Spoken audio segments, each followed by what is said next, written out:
കുരിശിൻ്റെ യാത്ര കാൽവരിക്കുന്നിൻ്റെ മുകളിലെത്തി. രക്തത്തിൽ ഒട്ടിപ്പിടിച്ചിരുന്ന വസ്ത്രം അവർ ക്രൂരമായി ഉരിഞ്ഞെടുത്തു.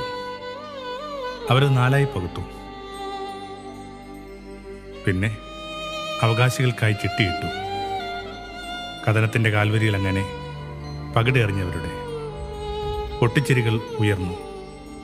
സമൂഹം ഒരു വേട്ടക്കാരനെ കൂടെ കൊണ്ട് നടക്കുന്നുണ്ടോ? ഒരിടത്ത് മനുഷ്യപുത്രന്മാർ നഗ്നരാക്കപ്പെടുന്നു. അവരുടെ വിലാപങ്ങൾ. അപ്പോൾ അവൻ്റെ ഒടുവിലത്തെ അവകാശങ്ങൾക്ക് വേണ്ടി പകിടെറിയുന്ന വേറെ ചില മനുഷ്യർ. ചരിത്രം ഇന്നും ആവർത്തിക്കപ്പെടുന്നു. കുരിശിലൊരിടം തരുമോ? എൻ്റെ സഹനങ്ങൾ കുരിശോടു ചേർത്തു വയ്ക്കാൻ, നിൻ കുരിശോടു